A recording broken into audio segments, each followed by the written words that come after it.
네, 안녕하세요. 오늘은 삼성전자, 그중에서도 이 반도체 파운드리 사업의 아주 중요한 변곡점이 될 수 있는 이나노 공정에 대해서 좀 깊게 얘기를 나눠볼까 합니다. 네, 안녕하세요. 지금 삼성이 기술 개발을 어디까지 진행했고 또 현실적으로 어떤 과제들이 있는지 저희가 확보한 자료들 보면서 한번 명확하게 짚어보겠습니다. 네, 맞습니다.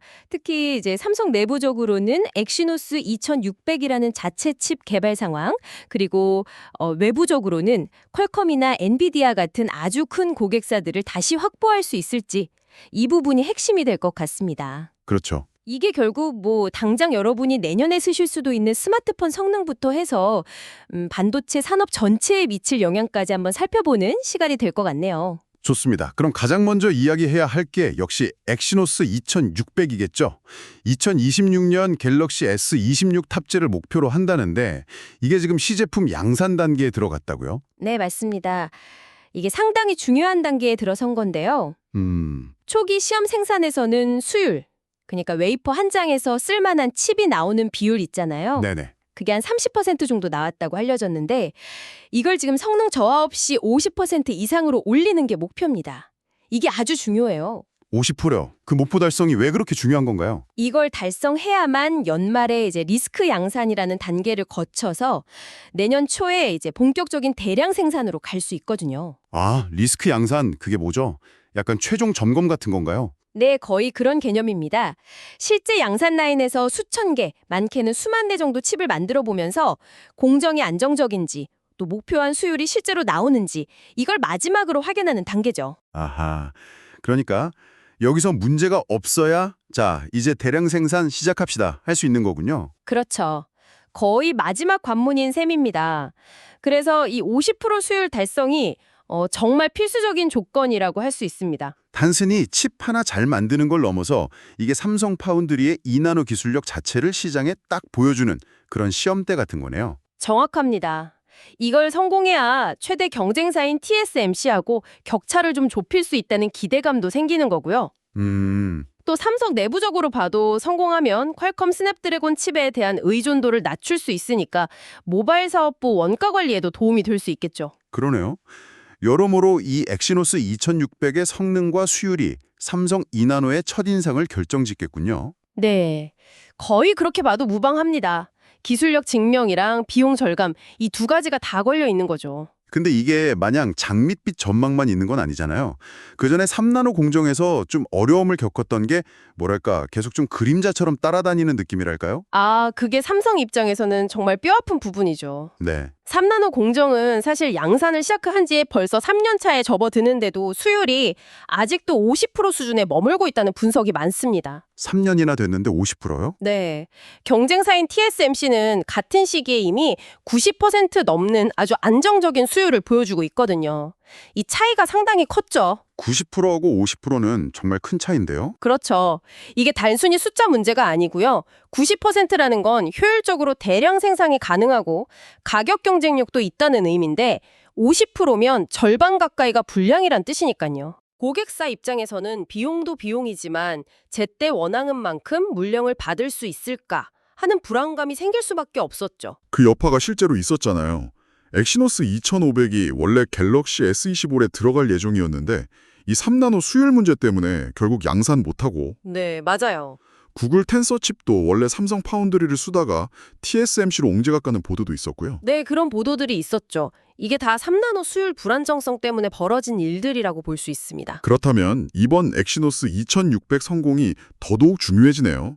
단순히 기술력을 보여주는 걸 넘어서 이 고객사들의 신뢰를 다시 회복해야 하는 문제까지 걸려 있는 거군요. 맞습니다. 그래서 이번 2600은 기술적인 성공도 성공이지만 이제 삼성 파운드를 믿고 맡길 수 있다. 수율 안정됐다. 이 메시지를 확실하게 줘야 하는 그런 상징적인 의미까지 가지고 있습니다. 내부적으로도 뭐 더 이상 실패는 용납 못한다. 이런 분위기가 강할 겁니다. 그런 절박한 상황에서 한때 삼성 파운드리를 떠났던 퀄컴하고 다시 2나노 칩 생산 협의를 하고 있다는 소식은 정말 흥미로운데요. 그렇죠. 퀄컴은 2022년 하반기부터 4나노 이하 최첨단 칩은 그냥 다 TSMC한테 맡겼었잖아요. 네, 그랬었죠. 거의 3년 만에 다시 삼성 파운드리랑 협력을 논의하는 건데요.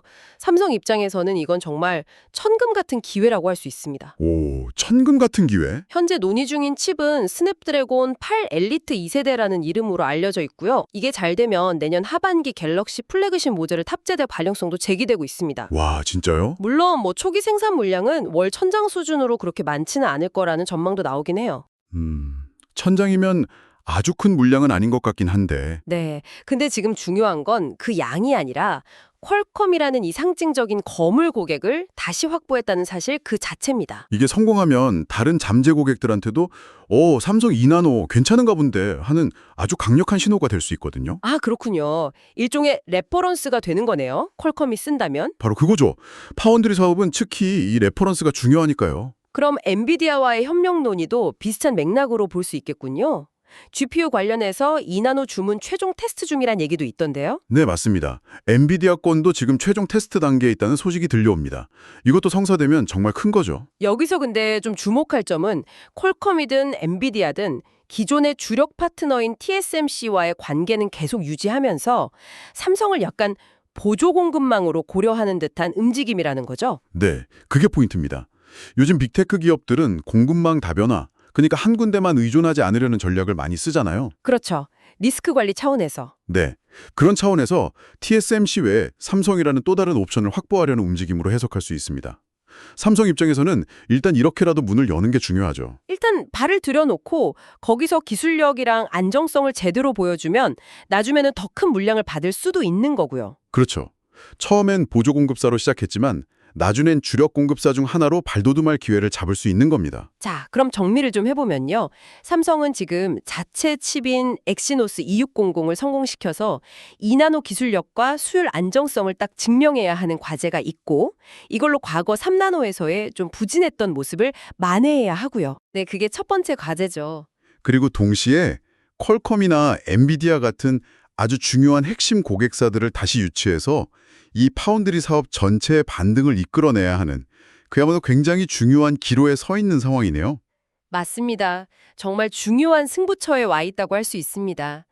2나노 공정이 성공적으로 안착하느냐, 그리고 특히 그 과정에서 안정적인 수율을 확보해서 고객들의 신뢰를 다시 얻어내느냐, 이 두 가지가 앞으로 삼성 파운드리의 미래를 결정짓는 핵심 요소가 될 겁니다. 네, 아시다시피 파운드리 시정은 TSMC라는 절대 강자가 버티고 있잖아요.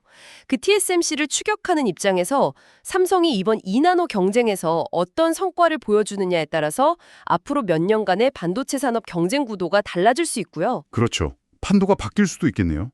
네.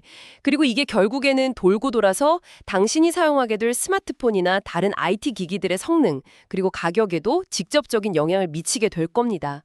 그래서 계속 주목해서 지켜봐야 할 대목이라고 생각합니다. 네, 말씀 감사합니다. 정말 삼성에게도 또 저희 같은 소비자들에게도 중요한 분기점이 될 것 같습니다. 앞으로 상황을 계속 주시해봐야겠네요.